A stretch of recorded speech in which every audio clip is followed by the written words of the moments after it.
Elias watched the massive Astrari warship drift helplessly in orbit, its invincible shield shattered by a weather station. The black glass plains of Boreas Prime reflected the orange glow of the dying engines above, a flickering testament to a calculation the high-born commanders hadn't factored into their invasion. Beside him, Kaylin's hands still trembled as she gripped the manual override, her neural patterns humming with a frequency that shouldn't have existed.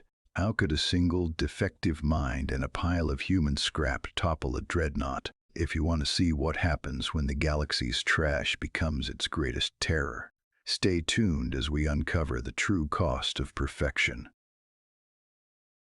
Let's look back at how this storm began. 11 days earlier, the station's atmospheric scrubber had failed for the 4th time, leaving the air tasting of stale copper and old regrets.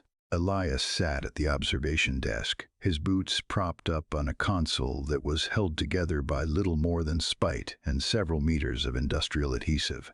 Outside, the dust storm was a wall of screaming static, grinding against the outpost's reinforced hull with the sound of 1,000 whetstones. Boreas Prime was a graveyard of black glass and ice, a place where the Solari hegemony sent people they didn't quite know what to do with. Elias didn't mind the isolation. The wind didn't ask questions, and the sensors didn't care if he forgot to shave. He was mid-sip of a lukewarm nutrient broth when a spike appeared on the long-range thermal sweep. It wasn't the rhythmic pulse of a tectonic shift or the erratic jitter of a wind-blown shard. It was a heartbeat. He didn't think. He just moved, hauling his environmental suit from the locker and checking the oxygen seals with practiced mechanical movements. The airlock cycled with a hiss that felt far too loud in the empty station. Stepping out into the storm was like being hit by a freight train made of frozen needles. The anomalous shape was wedged deep in a rift 3 clicks out, nearly buried under a drift of obsidian silt. As he shoveled through the debris, his spade struck something that didn't shatter. Not glass, not ice, armor. He pulled the figure free, the Astrari's pale, translucent skin glowing faintly even in the gloom. She was beautiful in the way a broken diamond is beautiful, sharp, cold, and clearly discarded. Her species usually didn't set foot on dirt, let alone die in it. Back inside the outpost, Elias laid her on the medbay cot. He pulled a small, multicolored fidget cube from his pocket, a relic of Earth his grandfather had passed down, and set it on her chest to monitor her shallow breathing. The way the cube shifted and clicked was the only thing that kept him sane during the long nights. "Why are you out here?" he whispered, watching the cube's segments tumble as her chest rose. When she finally woke, her eyes weren't the steady, calculating silver of her people. They were a chaotic swirl of mercury. She looked at the fidget cube, her fingers twitching in a rhythmic, non-linear pattern that mirrored the device's internal mechanics. She wasn't a scout or a diplomat. She was a glitch in their perfect biological code, left to freeze because her brain didn't follow the straight lines of Astrari logic. Kaylin watched the small fidget cube tumble in her palm, her movements a blur of precision and chaos. She didn't just play with it. She seemed to be remapping her neural pathways to match the toy's clicking geometry. Elias noticed that whenever her fingers moved in those impossible, jagged patterns, the station's power levels fluctuated. It was as if her very presence was a broadcast the Solari equipment wasn't designed to hear.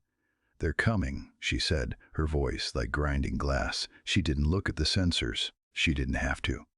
The sky over Boreas Prime tore open. A silver needle of a ship, sleek and arrogant, pierced the storm clouds. It was an Astrari Eraser-class vessel, designed for one purpose, to remove errors from the Great Calculation. To them, Kaylin was a misplaced decimal point. To them, Elias and his station were just the smudge on the page. Surrender the biological anomaly. The transmission crackled, cold and devoid of static. "And your termination will be painless." Elias looked at the sensor array, then at the rusting weather pylon outside, and finally at Kaylin. A manic, stubborn grin pulled at his lips. He wasn't a soldier, but he was a technician who had spent a decade making broken things work. "Kaylin," he said, handing her a modified data uplink cable. You ever tried to scream through a megaphone the size of a planet? They worked with a frantic, desperate synchronicity. Elias bypassed the safety limiters on the planetary sensor grid, turning the weather monitoring pulses into raw, unfiltered energy. Kaylin sat at the center of the web, her erratic neural spikes serving as the encryption key. It was a beautiful mess of human hardware and defective logic.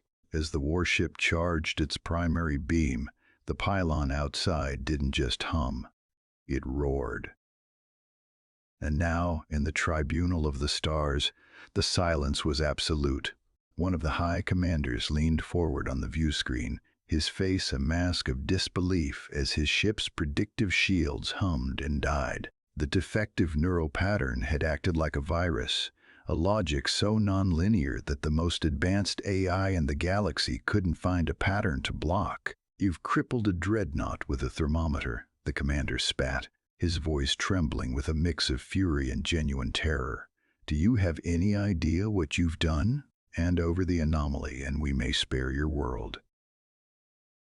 Elias leaned into the comms mic, his hand resting on Kaylin's shoulder. "She's not an anomaly, Sparky." Elias laughed, the sound echoing through the Astrari's pristine bridge. "She's a partner, and if you think this was a fluke, come a little closer. We've still got plenty of defective ideas left." The warship didn't fire. It couldn't. With its navigation scrambled and its weapons locked in a feedback loop, the Silver Needle turned and limped back into the void. It was a retreat that would be seen by every listening post in the sector, a signal that the era of perfect logic was over. The storm outside finally began to break, leaving the plains of Boreas Prime in a rare, haunting stillness. Elias picked up the Fidget cube from the console. It was scorched now. The plastic melted into a permanent, jagged shape that no longer clicked or tumbled. He handed it back to Kaylin. She took it, tracing the new, hardened edges with a soft smile. It wasn't perfect anymore, but it was theirs. A weapon made of trash and broken thoughts, waiting for the next time the galaxy tried to sweep them away. What would you sacrifice to protect someone the rest of the world has already given up on? If you think the defects are the ones who will truly change the future, tell us why in the comments. We'll be back tomorrow with more stories from the edge of the void.